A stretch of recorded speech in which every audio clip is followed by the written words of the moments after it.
Hey y'all, this is Marissa with Marissa Moments. So I haven't done this in a while, but yes, I still have visions every single night. But for some reason this morning, I was inclined to actually type it up. So I'm going to be reading, but today is Memorial Day and my computer just froze. So somebody doesn't want me to get this message out. All of a sudden, it's like everything is freezing and locking up and my kids are going crazy upstairs. So hang on one second. Okay, so it is Monday, May 27th of 2024. And I recorded this vision at 4:04 a.m. Angel numbers. But anyway, so today's vision, not every ride. So this is the title, right? Not every ride/opportunity is meant for you. So I saw you revisiting the place where you grew up. There you found much of the familiar and began to instantly feel nostalgic, right? You entered, okay, so my computer is going crazy. Hang on one second. Take 25. Action. So it says you entered with the expectation of feeling welcomed and joyful to see those that you hadn't been connected with in some time. So as you approached this family that you were once close to, you had like a smile and open arms. You were so excited to see them, but to your surprise and chagrin, I didn't have that down, but I just added it. You were surprised to be greeted by like cold shoulders. Why would they treat you as if you weren't there? Was your absence too much for them to bear? You thought everyone was going on with their lives in a healthy way, making the most of the time, only to realize that hardship had become synonymous with your name and image. For every win you experienced, they associated their own personal loss. They did not find purpose in pain, only resentment and anger. As you walked further into light, they clung tighter to darkness. Once all visitors were gone, they made note of your presence in an obligatory way. So basically in the vision, I saw, you were walking up to this family and all of a sudden there were other people that were there too. However, you were just kind of under the impression like, okay, well, they're greeting everybody, so they're going to greet me as well. However, it was almost as if you weren't even there, right? So once all those visitors were gone, that's when they made note of your presence. It was almost like they were citing business as an excuse to why they were not acknowledging you previously. You wanted to believe their words, but your discernment told you better. You left with a heavy heart, but a clear mind. So as you begin your journey home, you're greeted by a caravan carrying a close friend. Now, this is a different friend, a friend that you would consider to be family. Yet there was bitterness in her eyes as she saw you journeying home. Now, mind you, you were like, I saw you on like one of those scooter things, right? Like the scooters that everybody's like renting nowadays, at least out this way they are in Chicago. So she had a dark satisfaction in the thought of your rejection from that previous family because she saw it as an opportunity to become your touchstone. She tells her driver to slow as a means of silently offering you a ride. Yet you continue on your journey bypassing the vehicle. Now, to be fair, you too had begun to play your part in this passive aggressive game of not speaking. So the driver once more circles you and your friend, and your friend once more cuts her eyes at you in an unwelcoming attempt to give you a ride. So, and I'll break all this down in a minute. You find your voice. Although your friend refuses direct eye contact, two women in the back of the caravan, it was like a Jeep, of the caravan ask why you aren't getting in the vehicle. Like, why aren't you accepting this ride? You're on a scooter and it was wintertime. Did I mention that? So to which you responded, not all rides of perceived convenience are meant to be accepted. By getting in your vehicle, I am agreeing to terms that I'm no longer comfortable with.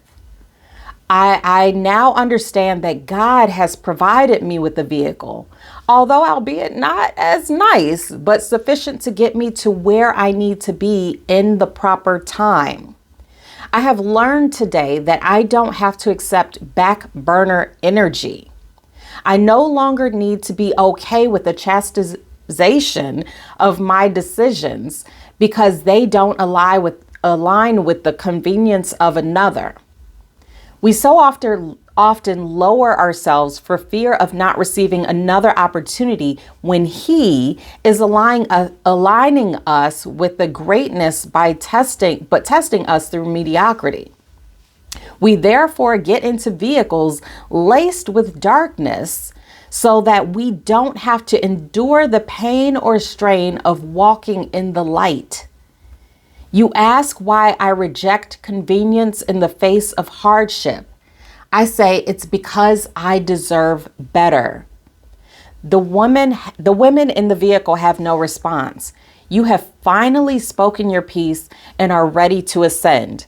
Now let's break this down, because this is a long vision that I have, but I can see it like it just happened, right? So basically, the initial portion, you're coming back from a long stay away, and you have this anticipation. You're excited to see these people, but you're not embraced upon return. And of course, as we all know, people can have their own perceptions, right? Everybody's living their own lives, having their own journeys. So while we're in a season of winning, maybe someone else is perceptually in a season of loss. And so what was happening in the situation is that they began to associate your absence with their losses, because they saw you winning consistently and said, if you were here, I would be winning too. So instead of taking the onus upon themselves, they basically attributed their loss to your absence. I hope this is making sense. And in the second go round, again, you're leaving this first kind of like disappointing situation, right? And scenario. And then you're in the cold, in the winter, on one of these electrical scooters, but a scooter, right? And then you see this Jeep with, it was 5 women in there. Yeah, 5 women in there. And the person that you were closest to was in the passenger seat, right? And they were out for an event. And the reason I'm looking over here is I'm not reading anything. I'm just pulling up the visual, right? In my eyes. So she was kind of like, oh, there she is. Let me go give her a ride. Because what I'm receiving is that you must have turned them down. Like, you were supposed to be in that caravan. You were supposed to be in that event, but you said no. And apparently, it was to visit these other people, right? And so she was upset with you. She's upset with you. And so instead of getting in that vehicle, because you can already sense that, oh man, it's going to be some mess. If I get in this car, I'm going to have to hear it. I'm going to have to explain myself. I'm going to have to do all these things. I'm going to, all these things, right? And you just don't want to have to deal with it. But at the same time, you're becoming aware of the fact that you do not have to deal with it. You do not have to accept back burner energy. You do not have to be chastised based off of your decisions, because the decisions that you make are best for you. You are in a place and space of healing, or at least the intention to heal. You are not being intentional about trying to hurt other people, right? Now, this is an autobiography, but this is also about you, right? What I receive is that you're coming into a space where you're no longer accepting just anything. Sometimes God will put a convenience in front of us, or a perceived convenience in front of us, just to see if we're going to try to take the easy way out, right? Because as you may know, darkness can be very easy and convenient and oftentimes comfortable. However, when you're on this healing journey, when you are in that space of ascension, you have to take the more difficult routes. So in this vision that I had, that difficult route puts you on a scooter in the middle of winter. However, guess what? You were appropriately dressed. You weren't freezing. You were still getting to your destination, but maybe just not as fast as if you got into that vehicle, right? But would that vehicle have been good for you? The bottom line to this is we can't always go for the easiest, quickest routes, right? Because sometimes we're setting ourselves up for failure, for what I see is almost like going backwards, right? You are on a forward trajectory that is also in the midst of ascension. It's not easy to climb a mountain. Listen, when I growing up, there was we call Jackson Hill, right? Now it's like nothing, but when I was growing up, Jackson Hill was huge. Had to walk it in the winter time. They would never plow, so it'd be ice and stuff. So you'd be sliding back every 2 steps or 3 steps forward. It was 1 step back, Paula Abdul style, right? So you had to put forth all this effort, and it was strenuous and it was arduous and it was just annoying, right? And by the time you got to your destination, you were tired, but you still got there. Now, were there cars and vehicles that would go that same direction and maybe offer a lift, but maybe they weren't the best people? Maybe you wouldn't even get to your destination, right? Maybe they had ill intent towards you, right? Based on a true story. So what would you do in that situation and circumstance? You would turn them down and say, no, thank you. And you would still have to climb and claw that hill or that mountain, such as life, right? We can't always go the easiest route and have the expectation of that healing, of that ascension, of that happiness, right? Sometimes we have to go through that crap, what is it?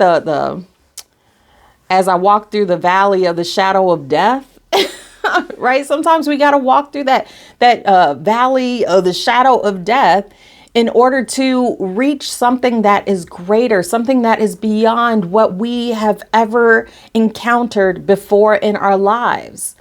And the reason why I'm sharing this message, this long message with you, is because that is for you. It is not simple and easy to be the curse breaker, the chain breaker, any of those types of things. It's not even easy to identify and recognize openly that you are toxic, that you have toxic habits and patterns, that whether you've created them within yourself based off of life or they've been instilled into you, that programming, right? But once you know better, you do better. And trust and believe that all this work that you're putting in right now, all this work the work that you put in previously, all those separations from friends, from family, from all those things will pay off in the end. But if you give up on yourself, then you will give up on yourself. So I'm not going to keep going on and on. Hopefully this message is speaking to your spirit, to your soul. It is a message of encouragement. It is not a message of devastation. It is not a message. Well, you know what? Messages are received based off of where you are in your journey. So if you're in a dark space right now, I can never tell you that this is a happy message. And if you're in a happy space right now, I can never tell you that this is a downward, depressive message. Receive it where you're at and then go from there. Always take the messages as they resonate with you, because this is a message to you, for you. The way you receive it is based off of where you're at within your wounds. So that's it for now. Thank you for watching. I wish you the best. Happy healing. I know it's not easy. I know it's difficult. I know sometimes it just really sucks, right? But there is light at the end of the tunnel and you're getting there. So congratulations to you.